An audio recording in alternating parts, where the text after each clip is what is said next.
पिछले वीडियो में मैंने आपको नॉर्मलिटी से रिलेटेड इक्विवेलेंट वेट के विषय में बताया था। इक्विवेलेंट वेट में मैंने आपको एसिड का इक्विवेलेंट वेट फाइंड आउट करना सिखाया था। इस बात हमारा कॉन्सेप्ट पूरी तरह से बेस पर है, बेस के इक्विवेलेंट और सॉल्ट के इक्विवेलेंट वेट पर। सबसे पहले मैं बात बताने जा रहा हूं बेस का इक्विवेलेंट कैसे फाइंड आउट कर सकते हैं। बेस के इक्विवेलेंट को फाइंड आउट करने के लिए सबसे पहले हम उसका फार्मूला बताने जा रहे हैं।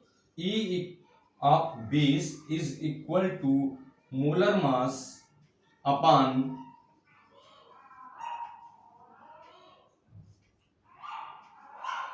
Acidity of base.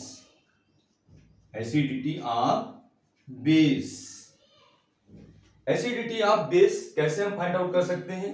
यहां पर सिर्फ एक कॉन्सेप्ट है, जितने OH होंगे बेस में जितने OH होंगे वो उसकी एसिडिटी कहलाएगी, उस बेस की एसिडिटी कहलाएगी। फॉर एग्जांपल यहां पर हम बेस ले लेते हैं, बेस यहां पर एल्कली है, वो बेस जिसमें हाइड्रोक्सिल ग्रुप पाया जाता है एल्कली कहलाते हैं, और इसकी एसिडिटी क्या, एक बार फिर से, those bases which have hydroxyl group known as alkali, for example KOH, NaOH, ZnOH का होल ट्वाइस, MgOH का whole twice,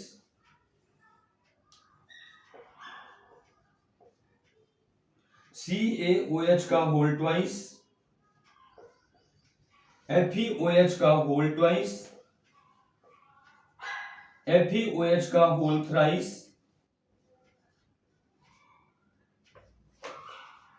and last AlOH का होल थ्राइस। इनके जरा नाम बताए दे रहे हैं।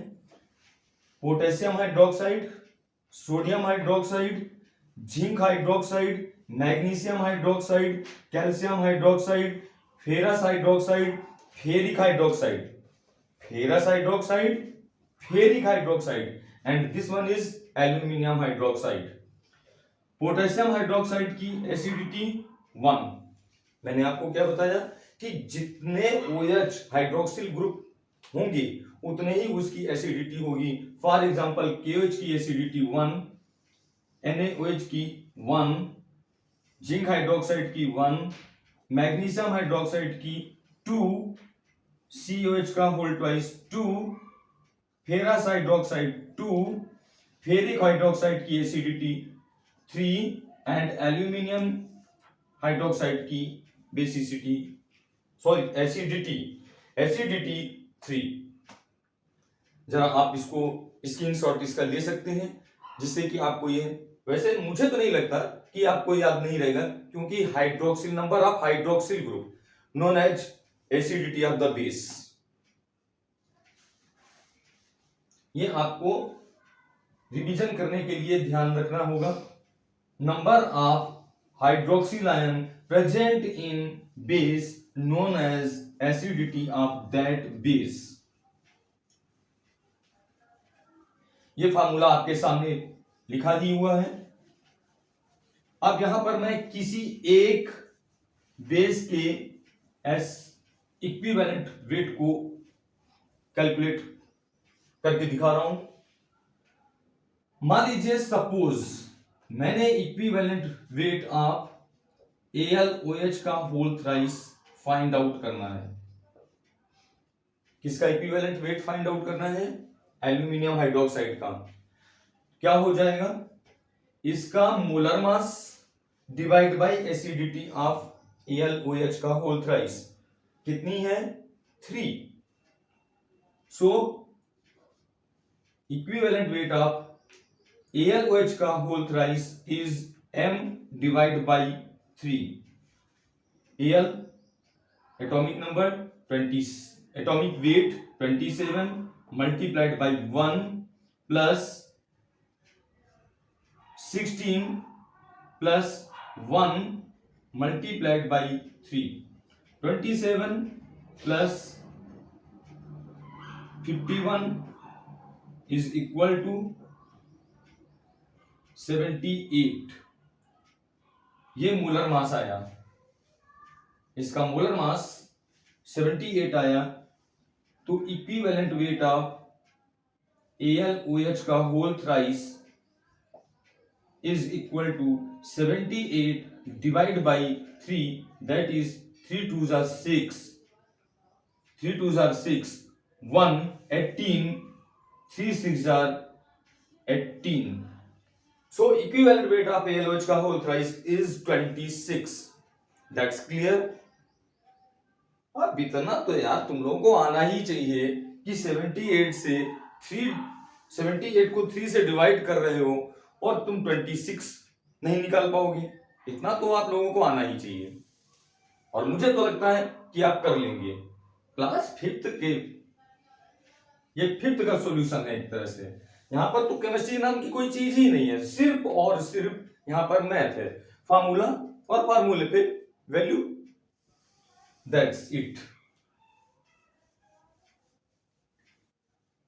ये इक्विवेलेंट वेट ऑफ बेस आया। अब जाहिर सी बात है मुझे क्या बताना होगा, equivalent weight of salt, equivalent weight of salt, equivalent weight of salt.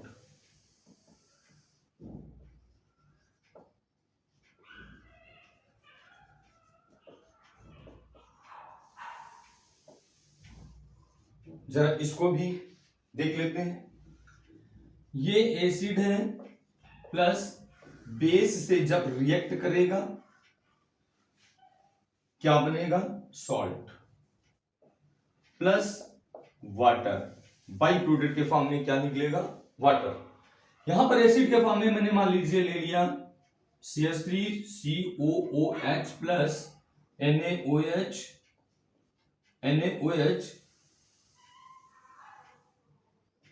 gives NaCl plus H2O। Na पर पॉजिटिव चार्ज, Cl पर निगेटिव चार्ज। ये आयन से मिलकर बना है इसलिए इसको आयनिक कंपाउंड कहेंगे। सोडियम क्लोराइड एक आयनिक कंपाउंड है। ये प्रोडक्ट है जो किससे ऑब्टेन हुआ है, एसिड और NaOH से, एसिड और बेस से, एसिड और बेस से आयनिक कंपाउंड। तो यहां पर हम साल्ट की डेफिनेशन को क्या कह सकते हैं, the product, ionic product, the ionic product of neutralization reaction between acid and base, the product obtained by neutralization reaction of acid and base known as salt.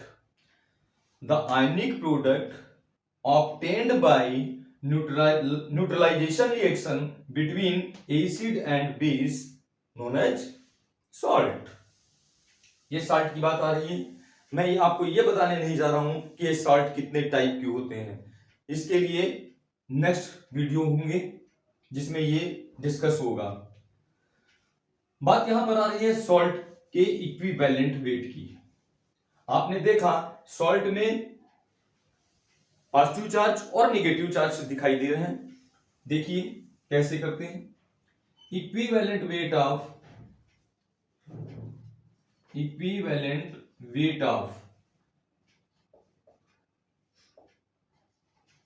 salt is equal to molar mass divided by number of positive or negative charge।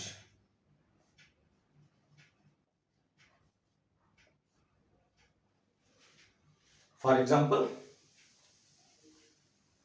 मान लीजिए equivalent weight of salt, एक बार फिर से इसको find लिखे दे रहा हूं, equivalent weight of salt equal to molar mass divide by number of positive और निगेटिव चार्ज, निगेटिव चार्ज।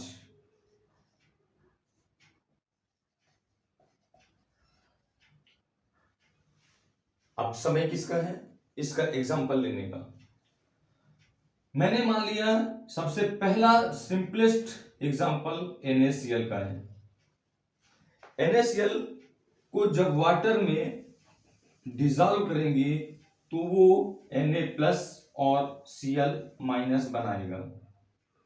तो यहां पर कितने पॉजिटिव और कितने निगेटिव चार्ज होंगे, 1+ और 1 ही माइनस। तो यहां पर इक्विवेलेंट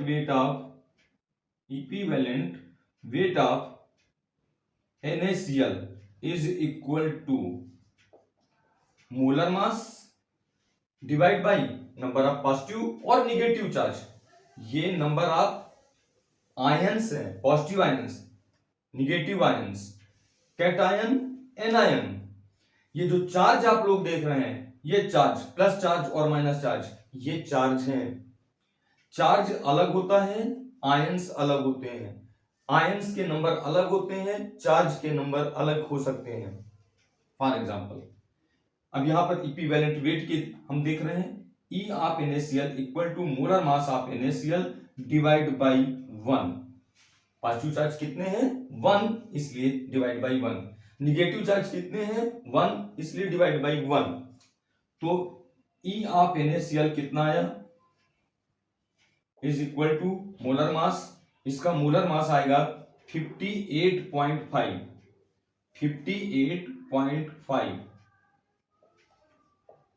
क्यों,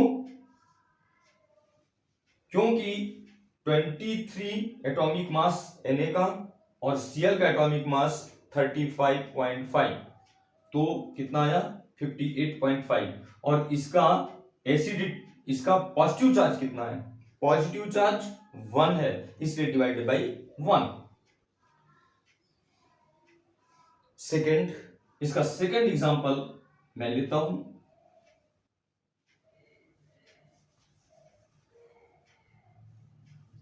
इसका सेकेंड एग्जांपल मैं ले लेता हूं, थोड़ा सा कॉम्प्लेक्स करता हूं। CaCl2, ये थोड़ा सा स्ट्रॉन्गर एग्जांपल है। CaCl2, Ca प्लस, यहां तक पर देखिए, यहां पर Ca 1 है, Cl कितने हैं, 2, तो यहां पर 2Cl ले लिया मैंने। जरा इसकी ब्रेकिंग भी देख लीजिए भैया, थोड़ा सा इसकी ब्रेकिंग भी देखें। यदि आप ब्रेकिंग नहीं देखेंगे तो आप ब्रेक भी नहीं कर पाएंगे, और ब्रेक नहीं कर पाएंगे तो आपको पॉजिटिव और निगेटिव चार्ज भी तो ना मालूम होगा। और जब तक ये नहीं मालूम होगा तो आप कैसे positive, number of positive charge या नंबर ऑफ निगेटिव चार्ज से डिवाइड कर पाएंगे। इसलिए जाहिर सी बात है, आपको ये पॉजिटिव और निगेटिव चार्ज मालूम करने के लिए क्या करना होगा, ब्रेक करना पड़ेगा और ब्रेक करना सीखना पड़ेगा। यहां पर Ca1 है, Cl2 है, इसलिए 2, ये जो 2 दिखाई दे रहा है ये इस पर आ जाएगा, और इसका जो कुछ भी नहीं लिखा है, यहां पर कुछ भी नहीं लिखा है, तो ये 1 इस पर आ जाएगा। 1 यहां पे लिखा नहीं जा रहा है, लिखने की कोई जरूरत भी नहीं है। 2 पर चूंकि लेफ्ट साइड है इसलिए पॉजिटिव, ये राइट साइड है इसलिए निगेटिव। तो पॉजिटिव चार्ज कितने हैं, 2, निगेटिव चार्ज कितने हैं, 2। जरा ध्यान से देखिए, क्योंकि यहां भी आपको माइनस का एक ही दिखाई देगा। अब इस तरह से यदि हम देखें तो कितने दिखाई दे रहे हैं, 1, कितने पर, 1 Cl पर, 1 Cl पर 1, तो 2 Cl पर 2 माइनस। तो इसका इक्विवेलेंट वेट क्या आ जाएगा, equivalent weight of CaCl2 is equal to molar mass of CaCl2 divide by number of positive और निगेटिव चार्ज। पॉजिटिव चार्ज बेटे क्या है, कितना है, प्लस का 2, निगेटिव चार्ज कितना है, माइनस का 2, तो divided by 2। divided by 2. So equivalent weight of CaCl2 is 40, Ca का एटॉमिक मास 40, Cl का 35.5 divided by multiplied by 2, that's 71, 71 plus 40। सोचो, सोचकर बताओ कितना हो सकता है। 71, 71 और 40, 111 divided by 2, divided by 2 it means कितना हो जाएगा 55.5। ये इसका इक्विवेलेंट वेट आया। NaCl से CaCl2 बेटर समझ में आया होगा क्योंकि उसको वो पहला एग्जांपल था, अब ये सेकंड एग्जांपल है, इससे और ज्यादा समझ में आ जाएगा। अभी मैं एक और लेता हूं और उससे आपको बिल्कुल क्लियर हो जाना चाहिए, बिल्कुल दूध का दूध पानी का पानी बिल्कुल साफ हो जाना चाहिए। That's it. Ca3PO4 का होल ट्वाइस, ये सॉल्ट मैंने ले लिया। अब जब ये सॉल्ट लिया तो इसकी ब्रेकिंग भी आप अच्छे से सीख जाएंगे, यहां से सॉल्ट की ब्रेकिंग भी अच्छे से सीख जाएंगे। यहां पर कितने टाइप के आयन दिखाई दे रहे हैं? 2 टाइप के। कौन कौन से? एक Ca, दूसरा PO4, one calcium and other phosphate. Number of calcium 3, okay, 3 and number of phosphate 2. So this one is 2. मैंने क्या बताया था? जो नंबर ये है वहां पर ये आएगा, जो नंबर ये है वो यहां पर आएगा। इट मींस 3 इधर हो गया और 2 इधर हो गया। ये लेफ्ट साइड पे है, देन प्लस, ये राइट साइड पे है इसलिए माइनस। अब बात करते हैं नंबर ऑफ चार्ज की। नंबर ऑफ चार्ज की इतने पर +3, अब कितना हो गया? प्लस का 6, इधर प्लस का 2, प्लस का, इसको मैं बता रहा हूं, इधर क्या देख रहे हैं? प्लस का 2 मल्टीप्लाइड बाई 3 प्लस का 6, इधर माइनस का 3 मल्टीप्लाइड बाई 2 माइनस का 6 प्लस का 6 माइनस का 6। जितने नंबर प्लस चार्ज के होंगे उतने ही माइनस चार्ज के होंगे, तभी वो स्पेसीज न्यूट्रल होगी। अब देखते हैं इसका इक्विवेलेंट वेट कितना आएगा। ये तो क्लियर हो गया कि नंबर ऑफ पॉजिटिव चार्ज 6 है, नंबर ऑफ नेगेटिव चार्ज भी 6 है। तो इसका मोल इक्विवेलेंट वेट क्या आ जाएगा? मोलर मास ऑफ Ca3PO4 का whole twice divided by 6। Ca3PO4 का नाम क्या है? Calcium phosphate. जी हाँ, बिल्कुल सही बताया, कैल्शियम फास्फेट। कैल्शियम फास्फेट ये क्या है? ये फास्फेट आयन है। ये क्या है? कैल्शियम आयन है। जब कैल्शियम फास्फेट का एक मोल ब्रेक होता है तो इसके 3 मोल प्रोड्यूस होंगे और फास्फेट आयन के 2 मोल प्रिपेयर होंगे। ये मोल कॉन्सेप्ट में हो ही चुका है, मोल कॉन्सेप्ट में हमें आना है। चलिए इतना तो कर सकते हैं। नेक्स्ट में क्या आता है जरा इसका equivalent weight. Equivalent weight of Ca3PO4 का whole twice break down into, अच्छा इक्विवेलेंट वेट निकालना है, हाँ जी हाँ, इक्वल टू क्या रखें? Molar mass. Molar mass, molar mass इसका हो जाएगा, वैसे तो मैं ऐसे ही बता दूंगा, PO4 कितना हो जाएगा? 31 और 64 कितना हो गया? 95। 95 टू जा 190 और 120 310। हाँ, टाइम को क्यों इतना लंबा खींचूं, टाइम वैसे भी बहुत कम है। Divide by 6। So equivalent wait आप क्या हो जाएगा, 6 5 जा 30। भाई देख रहे ना, कहीं कैलकुलेशन ना गड़बड़ हो जाए, नहीं सारा धरा का धरा रह जाएगा। 6 5 जा 30, 1 कैरी किया 0, क्या हो गया 10। अब 6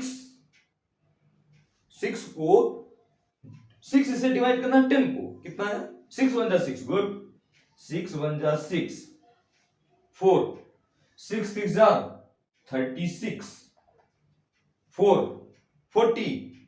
अरे भाई 7 कर दे, नहीं तो ये 4 रिमेनिंग बचता ही रहेगा। तो इसका नेट इक्विवेलेंट वेट कितना आया 51.67। तो इस एग्जांपल से आप इक्विवेलेंट वेट समझ चुके होंगे। मैंने आपको क्या क्या बताया, equivalent weight of acid salt and base, equivalent weight of acid salt and base. तो ये इक्विवेलेंट वेट आपने निकालना सीख लिया, और इसकी हमें जरूरत पड़ेगी normality of the substances, normality of the solution of substances.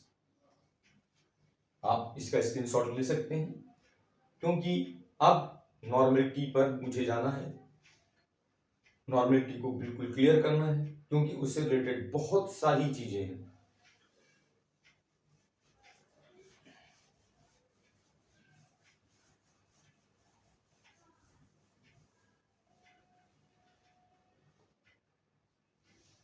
बात आती है नॉर्मेलिटी की, और नॉर्मेलिटी मुझको ऐसा लगता है कि मैंने आपको नॉर्मेलिटी बताया हुआ है।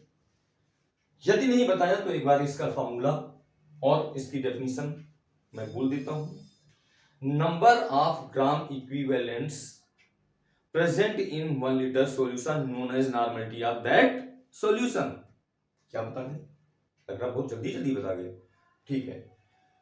The number of gram equivalent present in 1 liter solution known as normality of that solution means, यदि कोई सब्सटेंस हमने ले लिया, कोई सब्सटेंस ले लिया और सॉल्यूशन का वॉल्यूम कितना है 1 लीटर। मान लिया मैंने क्या लिया, अभी अभी जिसका मैंने इक्विवेलेंट वेट निकाला वो क्या था, कैल्शियम फास्फेट था। कैल्शियम फास्फेट का इक्विवेलेंट वेट आपने कितना निकाला था 51.67। इक्विवेलेंट वेट ऑफ CA3PO4 का होल ट्वाइस कितना निकाला था आपने 51.67। मान लीजिए मैंने इतना ही मास ले लिया है, किसका 51.67 ग्राम ऑफ CA3PO4 का होल ट्वाइस ले लिया, तो इसकी नॉर्मेलिटी कितनी हो जाएगी, इसकी नॉर्मेलिटी इक्वल टू क्या हो जाएगा W in gram divide by its equivalent weight and multi divided by also V in litre, जो कितना है 1 लीटर। मास कितना दिया हुआ है, मास कितना दिया है, मास दिया है 51.67 डिवाइडेड बाई इक्विवेलेंट वेट कितना दिया है 51.67, और वॉल्यूम कितना दिया है 1 लीटर। तो इसकी नॉर्मेलिटी बेटा कितना गई, कितनी आ गई, ये कैंसिल 1, तो ये क्या हो गया 1 ग्राम इक्विवेलेंट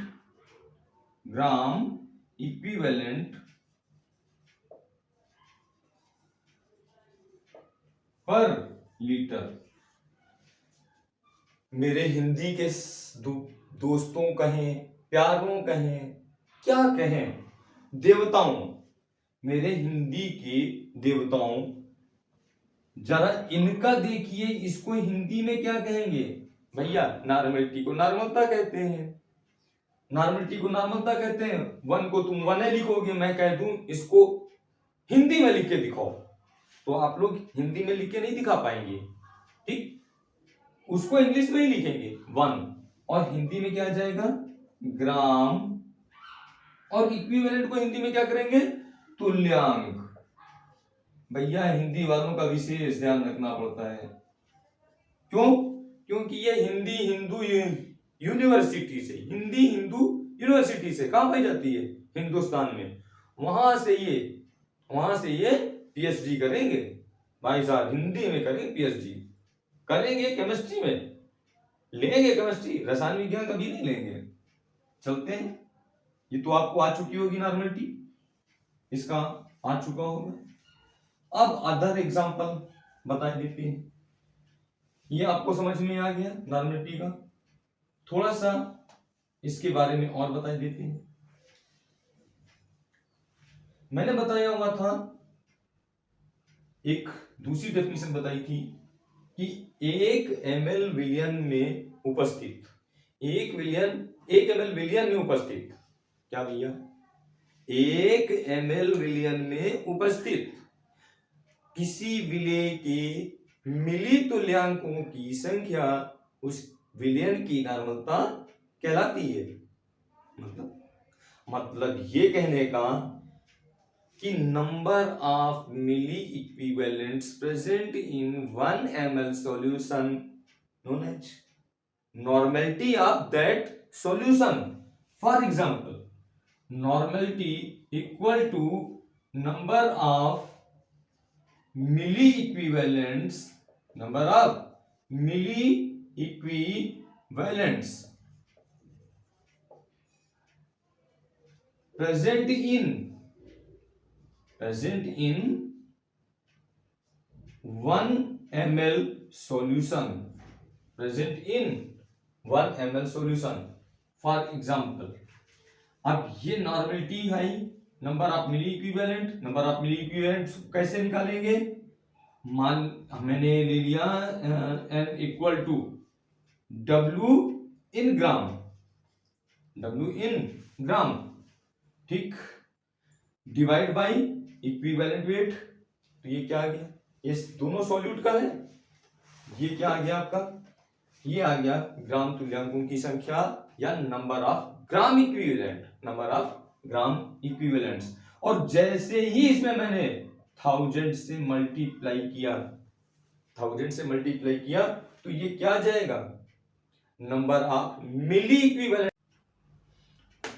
ये क्या आ गया बेटा, क्या आ गया यार मिली इक्विवेलेंट, क्यों ग्राम में दिया है, 1000 से मल्टीप्लाई मिलीग्राम, मिलीग्राम तुल्यांक हो गया, मिलीग्राम तुल्यांक के बाद, मिलीग्राम तुल्यांक के बाद ग्राम हटा देते हैं, तो बचा क्या, बचा क्या मिली तुल्यांक, मिली तुल्यांक या number of milli equivalents, number of milli equivalent और divide by volume in ml, that is normality of the solution.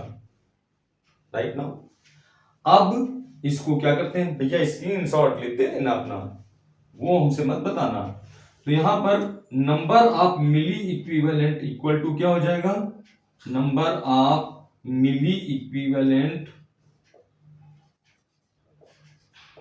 Number of milli equivalent equal to normality into volume in ml is equal to, ये हो गया, normality मालूम होनी चाहिए, volume मालूम होना चाहिए, वॉल्यूम किस में होना चाहिए ml में, मिली इक्विवेलेंट, मिली इक्विवेलेंट। अब ये W in gram divide by equivalent weight into 1000, ये हो गया नंबर ऑफ मिली इक्विवेलेंट।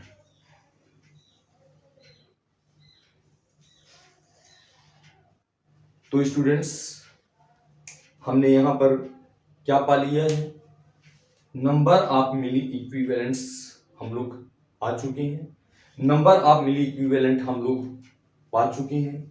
कैसे पाएंगे ये कॉन्सेप्ट, इसको पकड़ के रखिएगा, बहुत लाजवाब है, बहुत ही लाजवाब है।